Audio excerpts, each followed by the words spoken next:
Greetings and welcome to the Animal Wellness Podcast, the official podcast of Animal Wellness Action. Hi, I'm your host, Joseph Grove. On this show, we talk about animals and the people who care about them and have the ability to improve their lives by influencing culture and supporting pro-animal laws and regulations. To stay up to date with all of our news and information, subscribe to this podcast, receive our free newsletters and more, visit animalwellnessaction.org. Normally, I'm joined by Wayne Pacelle and Marty Irby, but Wayne is off today. The Great Clips in Wayne's neighborhood recently reopened, and he's there for his fourth haircut. So we're happy for you on that, Wayne. Good job.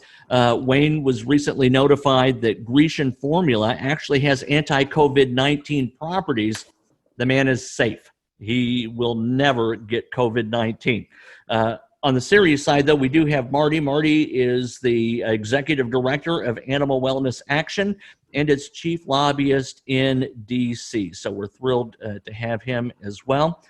Joining us in Wayne's place for a conversation about all things Kentucky and the implications on the national political landscape is Catherine Callahan. She is an attorney, co-founder and first chair of the Animal Law Group for the Kentucky Bar, and former Kentucky State Director for the Humane Society of the United States. So we've got, as always, a very informed panel of people to talk. Excited to have them here. As I alluded to, we're going to talk about the state of Kentucky. Until a couple of years ago, Kentucky was in its 11th year at the bottom of state rankings when it comes to animal welfare as compiled by the Animal Legal Defense Fund. We remain 50th out of 50 states when it comes to child welfare. We have more cases reported. The laws are as hindering or more hindering than anywhere else. When it comes to taking care of our children and our animals, we aren't doing very well, in other words.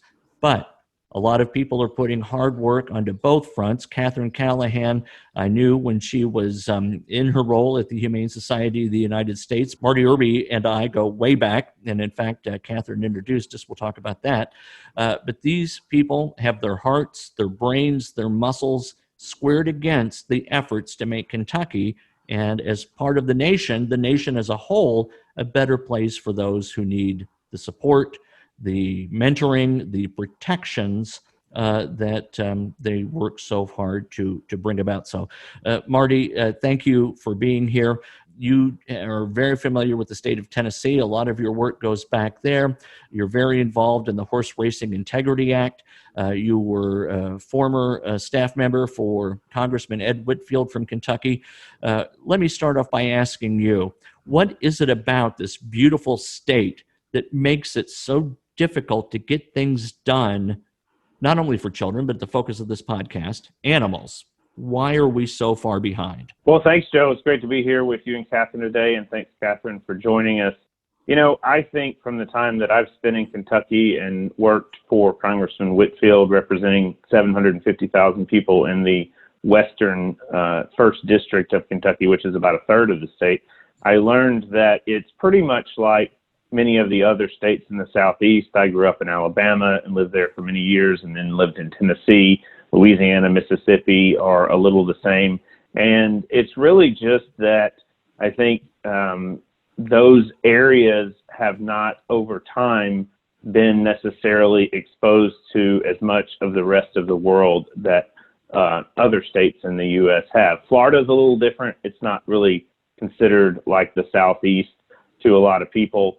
There are a lot of international travelers that go there. But I feel like Kentucky is at least headed in the right direction. I know when Catherine and I and you talked several years ago about the ban on bestiality in the state, Kentucky was like one of 5 states that had not passed a ban on that. And we worked really hard, and Catherine got that through the state legislature and signed into law. And that was some progress, and hopefully we're on the right track. I know the delegation in Kentucky has been a bit challenging in Congress for us, but we have had some help from Andy Barr on the Horse Racing Integrity Act. Most recently, James Comer, who was a former ag commissioner, co-sponsored the Horse Racing Integrity Act. And then, of course, Senator McConnell has been helpful with us on the Bear Protection Act and few other issues. And John Yarmouth, well, he's a stellar member of Congress. I mean, he's always been terrific on our issues, and we think the world of him as well. But I think you're headed in the right direction, Joe. Yeah, good. Thank you. And Catherine, when we finally passed the bestiality bill and had it signed into law a year or so ago, we moved up from 50th out of 50 to 48th or 47th. 47. So we're number 47 with a bullet.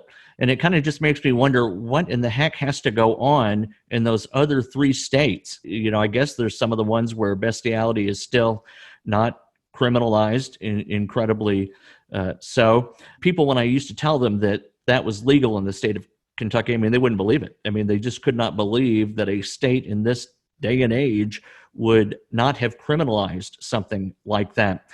Specifically, you're working on, or we're working on, others are working on now, a measure that would allow veterinarians to report suspected animal abuse in the state. Is that correct? Is it still potential license losing for a veterinarian to report animal abuse in the state? No, actually, the state legislature passed that bill last session. So we are looking forward to it becoming effective in July. It will allow veterinarians to report to law enforcement when it comes to companion animals and to the state vet's office of the agricultural department for any other livestock.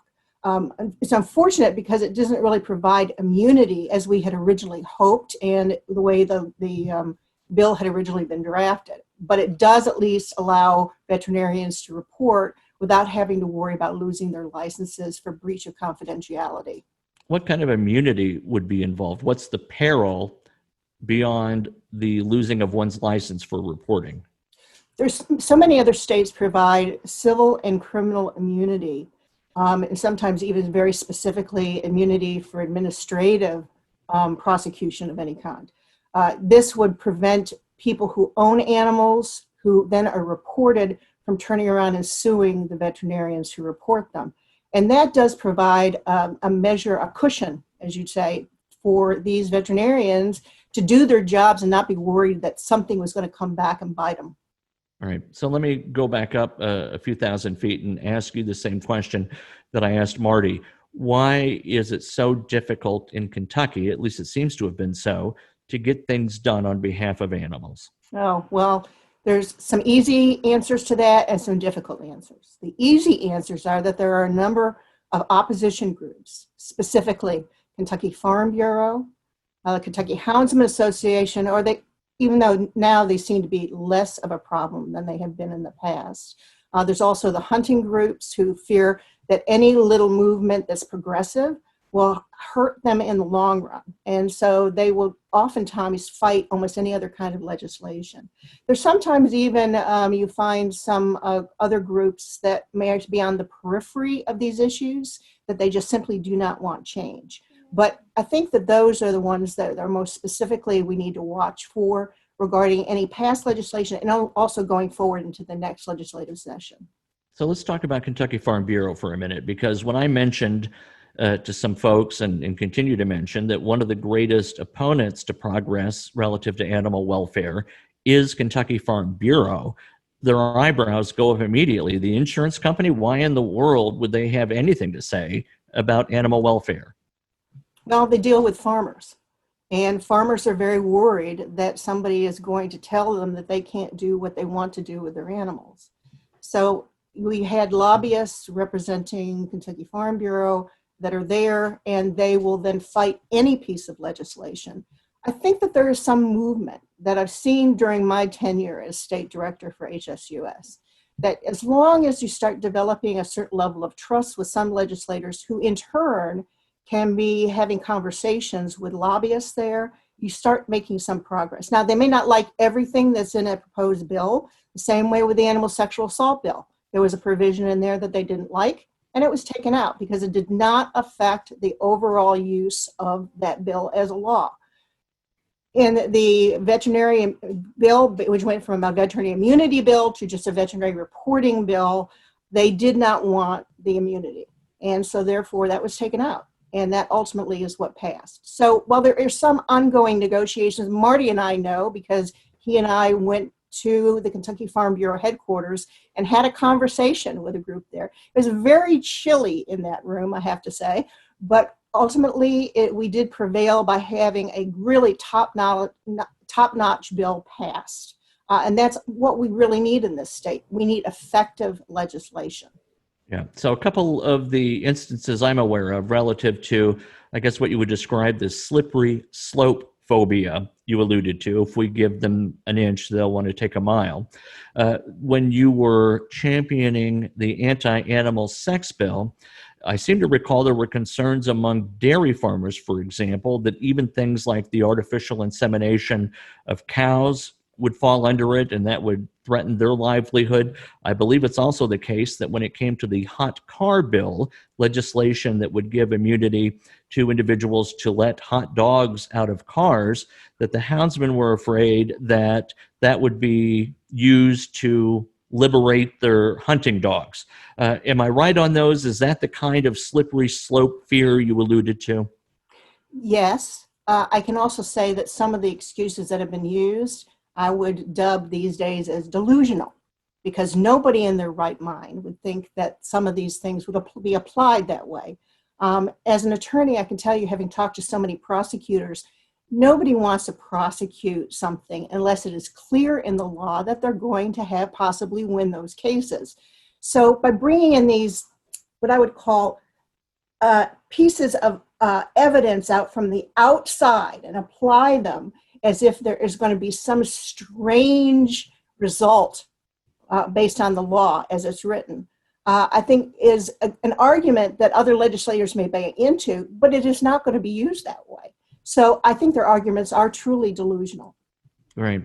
So, Marty, let me go back to you, because one of the battles being waged that certainly is near and dear to the heart of horse-loving Kentuckians, which also has national ramifications, is the effort to have passed the Horse Racing Integrity Act. We continue to follow Churchill Downs news because they've just announced, the Churchill Downs Corporation officials have, that attendees will be permitted for the race when it occurs in autumn 2020. So the race is coming.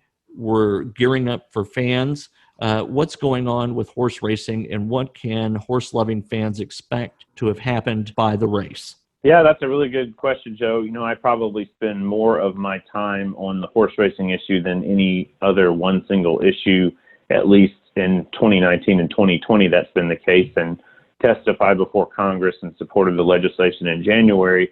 And what we're seeing is a lot of people that we would have probably never thought we would have gotten on board coming into the fold. With the 27 indictments back at the first part of March in American horse racing, that really created a lot of momentum for us. Bob Baffert, who's the silver-haired guy everyone sees on television and is known for having won the Triple Crown twice in the past, only person in the past 40 years that's trained a horse that's won that title, came forward and publicly supported the legislation, and that really kind of swung the floodgates open for any trainer to easily support the bill that had any, thoughts that would have kept them from doing that before. He really freed everybody up to do that. We also have seen the Jockeys Guild, which represent the jockeys who ride the horses, come on in support of the legislation. As I mentioned early on, even James Comer, Republican from Kentucky, in the U.S. House of Representatives, co-sponsored the bill recently. So we have a lot of momentum. I believe that we will get that bill passed through the House and the Senate and signed into law this Congress. I think of any piece of legislation that we're working on that we feel confident that'll be the case, it'll be the Horse Racing Integrity Act.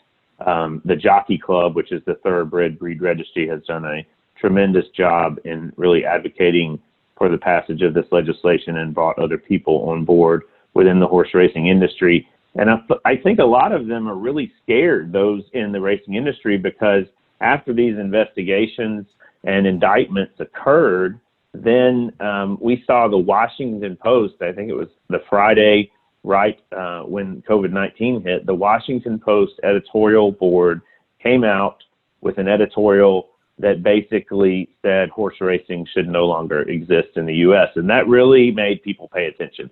I know there are members of Congress who really checked up with that, people in the industry. And so we feel really good about things. We still have some difficulties to overcome with Churchill Downs. They've been the silent observer on this issue for quite some time, but I am encouraged because the Kentucky Racing Commission passed a regulation recently that required that horses running as 2-year-olds in 2020 begin running without Lasix, which is the primary drug we've been trying to eliminate in horse racing. And so for the first time in many years, the 2021 Kentucky Derby will be run Lasix free, and you will not see a horse on Lasix running in the main Derby race. That aside, I think 2020 has been an interesting year because of COVID-19.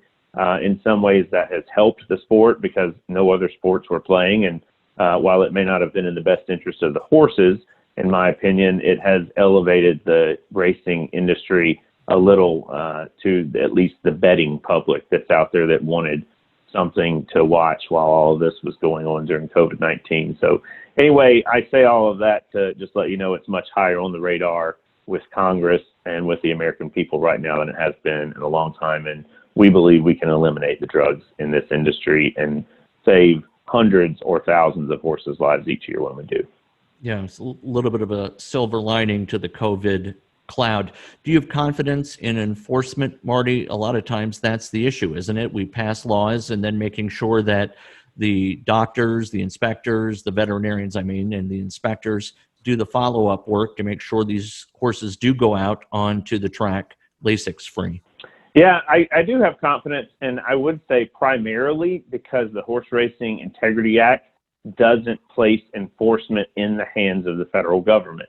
It gives USADA, which is the U.S. anti-doping agency that caught Lance Armstrong, oversees the Olympic testing and many other sports, the ability to do that, to punish people. It also gives them the ability to do what we call out-of-competition testing, where they can just randomly show up at a horse, at an owner's farm or trainer's farm, and they could test that horse's blood that day.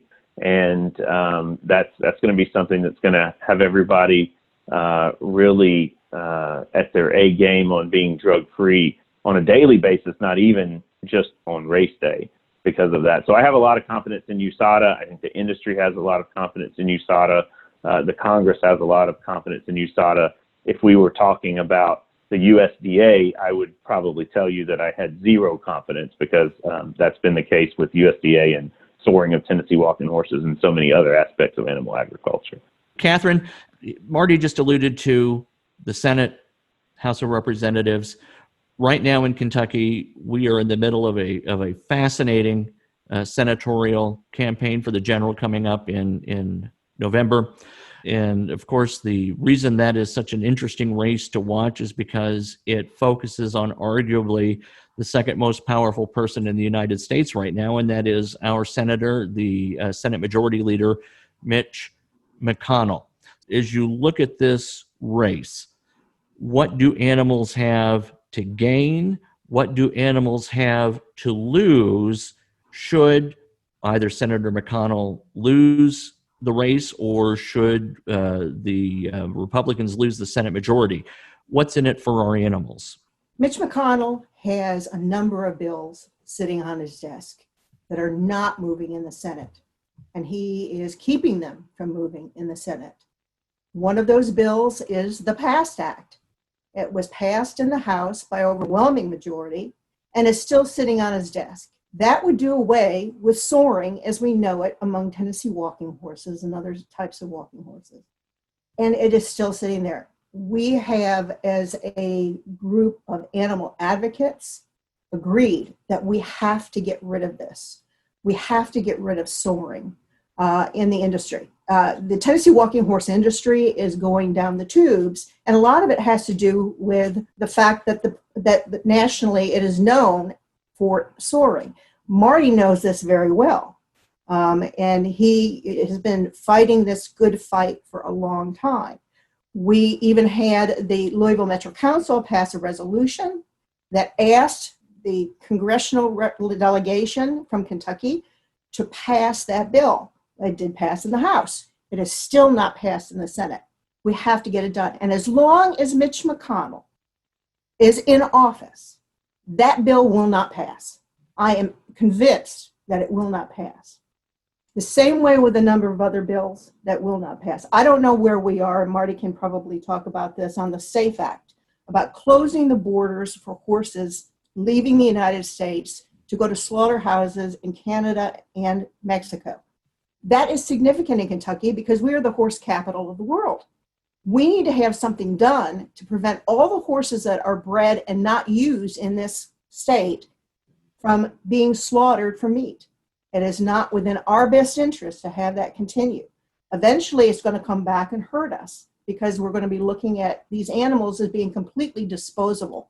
As far as the election goes, there is something trending on Twitter that's hashtag all eyes on Kentucky, and it needs to be on Kentucky. In order for Amy McGrath to prevail against Mitch McConnell, they're going to need a lot of money. He has a huge war chest. And so money is going to have to come in nationally to be able to defeat him. My fingers are crossed because I hope for this state that they will eventually have somebody in the Senate, and that includes down the line when Paul Rand comes up for elections, that they will be able to be defeated and have new voices in the Senate. Fascinating. Marty, any thoughts on the election generally? It's on everyone's minds for a lot of reasons right now. The drama coming out of Washington, it's every day there's just an amazing new headline. I mean, stuff you couldn't write if you were going to write a political novel. Yeah. A lot of what's happening you would just dismiss as over-the-top facetious. Well, I think Election Day is going to primarily be determined by honestly, where the stock market is on that day. If the stock market's high and people are bringing in a lot of money or rolling in the dough, I think the Republicans are likely to do well. I think if the stock market's down and everyone's scared of COVID-19, then the Democrats will do well. I think one thing that I find interesting is, you know, in the last election cycle, I worked for Ed Whitfield and was down in Kentucky during that Senate race, and Allison Lundergan Grimes was running against Mitch McConnell. And I believe at the time that was the most expensive senatorial race in American history. And McConnell was, of course, campaigning on the platform that he would be the majority leader and bring so many things back to Kentucky if he was to win and get that position. And a lot of people thought that Allison Lundergan Grimes, you know, had a good chance at beating him, and then he just clobbered her in the end. I mean, it was a huge margin of victory for him. And in this instance, Amy McGrath has run before. She couldn't win in Lexington. She couldn't defeat Andy Barr in a House seat. So why would anyone think that she could defeat Mitch McConnell, arguably, as you said, the second most powerful individual in the country statewide, when she couldn't win her own hometown? And Marty, too, another thing that, you know, we're animal experts. We're not political experts necessarily. That's not why we're on this show, at least. But it is fascinating to discuss because the implications are so germane to our heart's interest in recording the show and everything else we do for animals. And that is this, that the stock market is going to be the arbiter of a lot of votes. I don't know that that's going to be the case this year. I perceive, correct me if you believe I'm wrong, that people are beginning to understand the disconnect between the height of a stock market and the value of our day-to-day lives. When we look at the number of billionaires and how many more billions they've accumulated during this COVID crisis, while so many other people, up to half of working homes now have someone unemployed owing to the virus. Yeah, it's coming back as states reopen, but look what's happening there, closing again. I don't know that the stock market carries the clout that it did maybe 4 years ago. Well, you know, you may be right. I think there are more people that seem to be aware of, you know, the workings of Wall Street than there have been in the past. I say that primarily because that was Trump's big thing, was the stock market. And, you know, so he's going to be at the top of the ticket. And if someone goes in, and likely most people pull one lever and vote all Republican or all Democrat, I think the top of the ticket could determine a lot in this election cycle.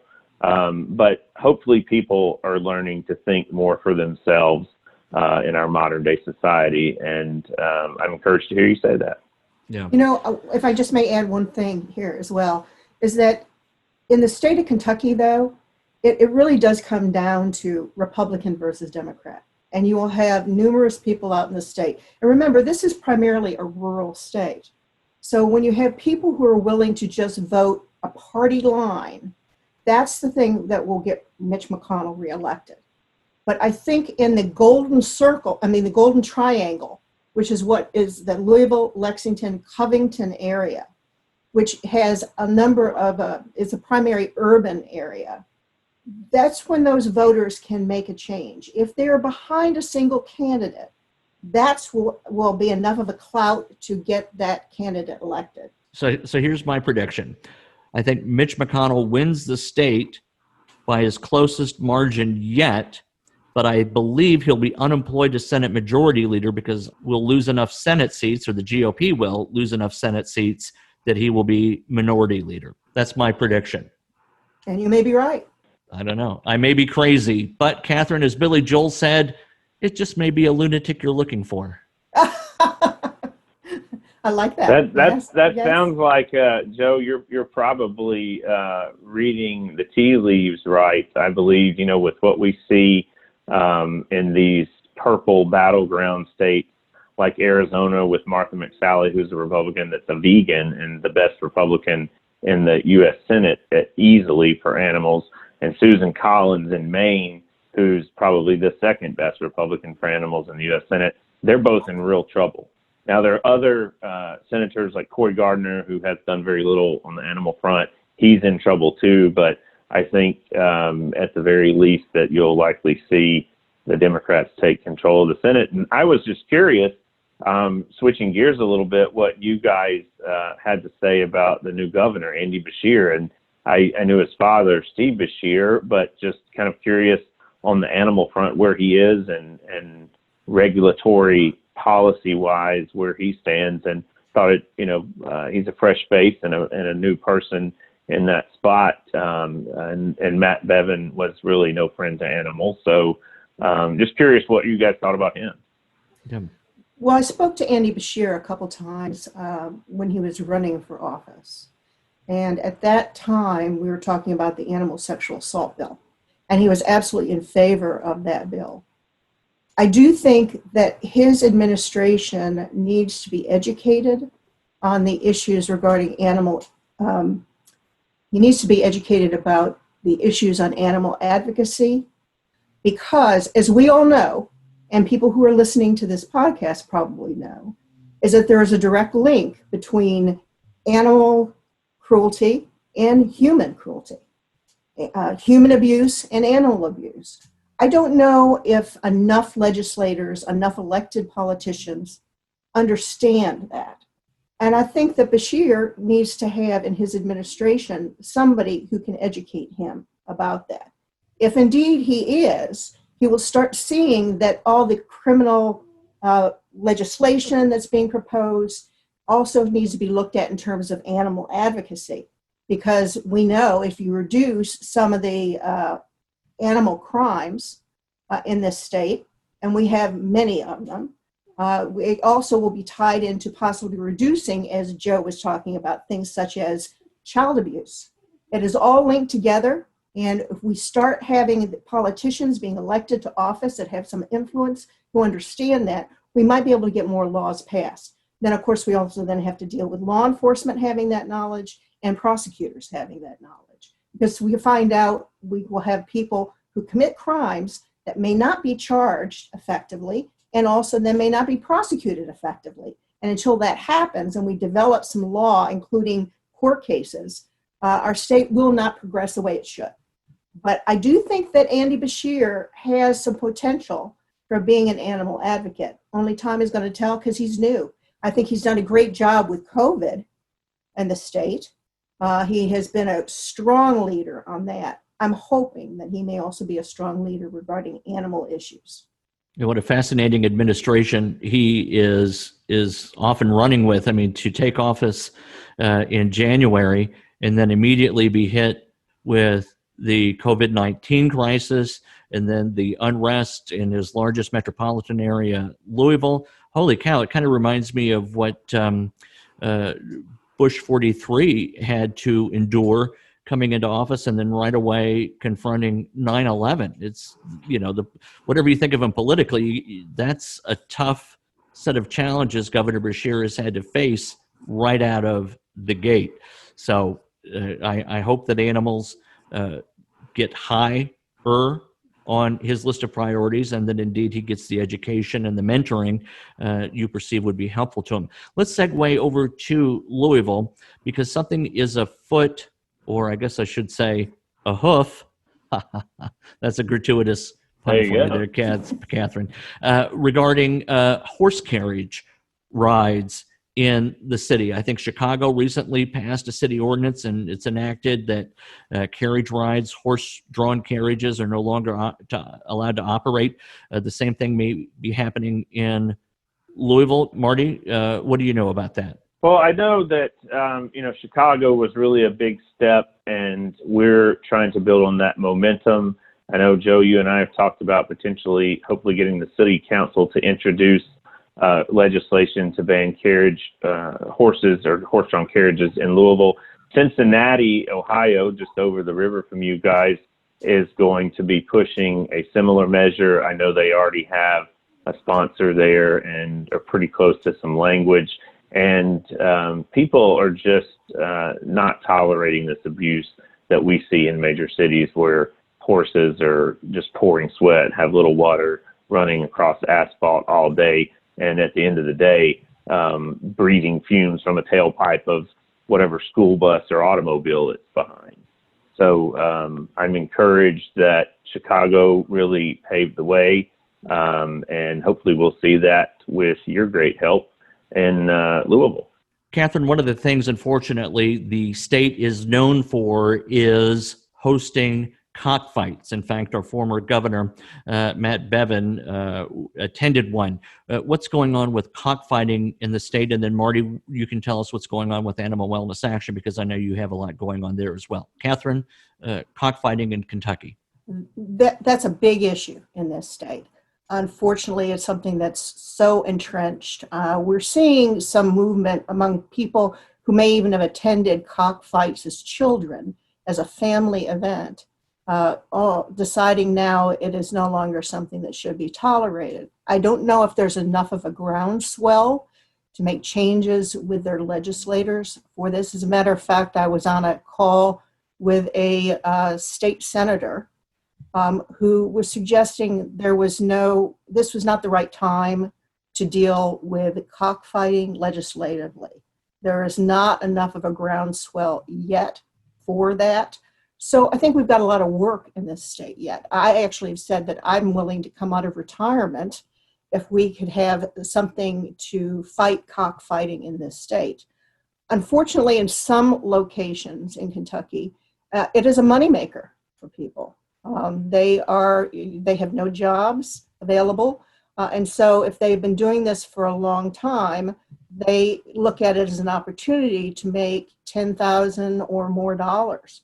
And that may be something that's all they have in that community to survive on for a winter. So I know that there has to be a lot of education throughout the state. It needs to be exposed as something that is violent and feeds into the very things I talked about earlier regarding domestic violence. If you have cockfighting going on and you then take your children to those cockfights, you're going to end up exposing children who will then think that violence is okay. I think we need to be looking at this from a law enforcement perspective. And that's why we need to have greater training with our state police and also our local law enforcement. So I look forward to eventually having cockfighting being a felony, both from the state and also federal government legislation. So right now it's just a misdemeanor in the state of Kentucky. Yes, and it is not even stated expressly in the misdemeanor cruelty statute. There was some movement to make that change in the misdemeanor cruelty statute, so it lists cockfighting. But, I don't see that happening anytime soon unless we can develop a groundswell in the state for it. Right. Marty, I want to go to you on cockfighting in a moment, but a follow-up question for Catherine. This dovetails with some of your earlier remarks regarding getting animal cruelty laws on the books.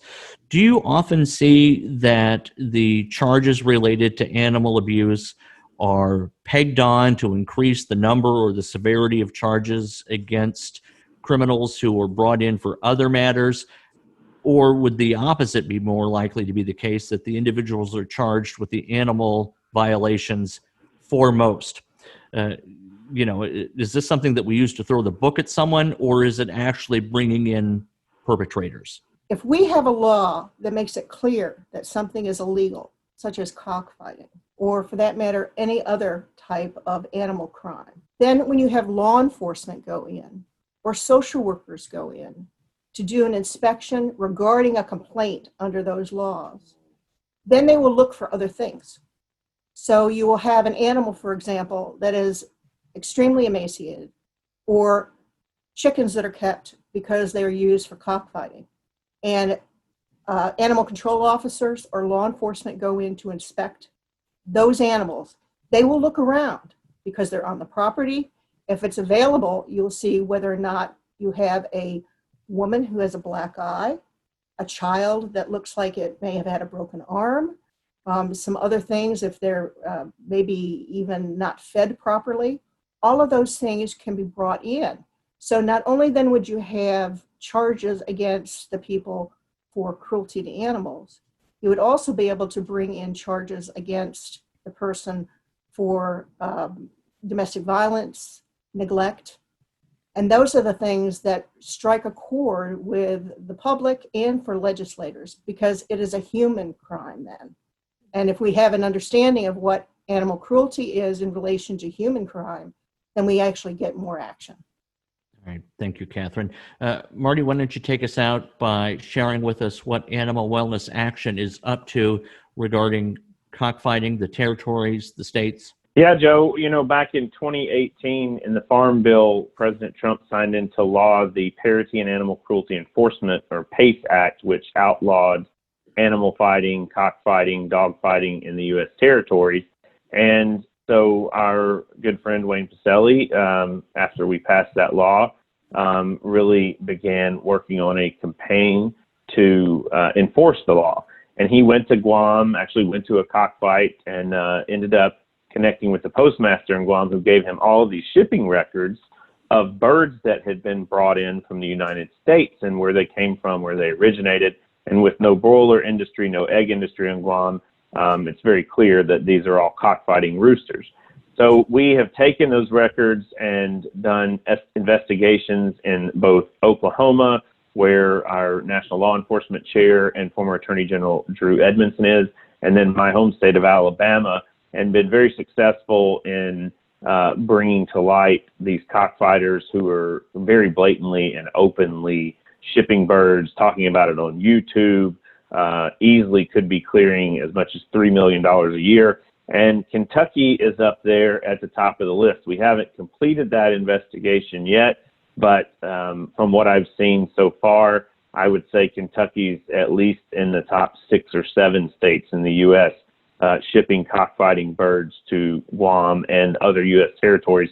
So you're going to see a lot from us in the upcoming month or two on cockfighting in Kentucky and exposing these people publicly. And I do hope that the law enforcement there in the state cracks down on this issue. I received a phone call some time ago from a man who complained that he couldn't get anything done because he couldn't sit outside on his house, on a porch in his house, because he heard tons of birds in the neighboring property going all the time. He said that there were probably 300 roosters located in a building nearby.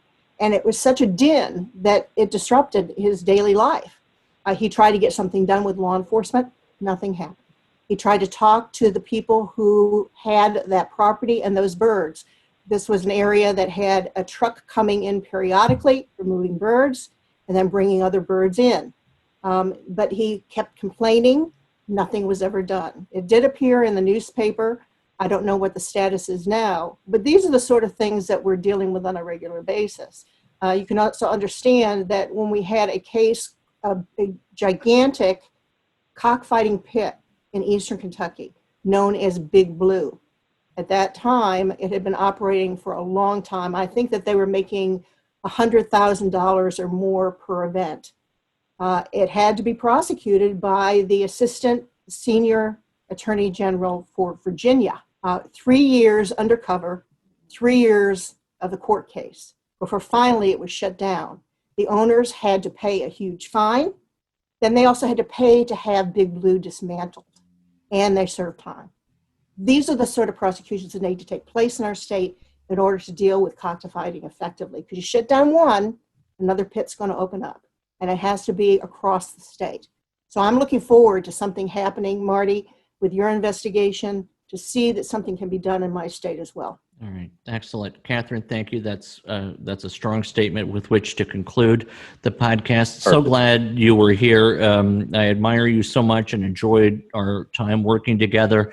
Marty, you're awesome as always, and thank you for being on with us today. And we'll be glad to have Wayne back next episode, just because he adds just as much as you do, and it's always great to hear him as well. And I want to say thank you for our listeners and for their listening to the Animal Wellness Podcast. Be sure to visit animalwellnessaction.org for all of our news and information and to sign up for our news alerts. You can find us on Facebook and Twitter, and we invite you to subscribe to this podcast on iTunes, Podbean, Stitcher, or Spotify. I'm your host, Joseph Grove, and we'll be back soon with another episode of the Animal Wellness Podcast.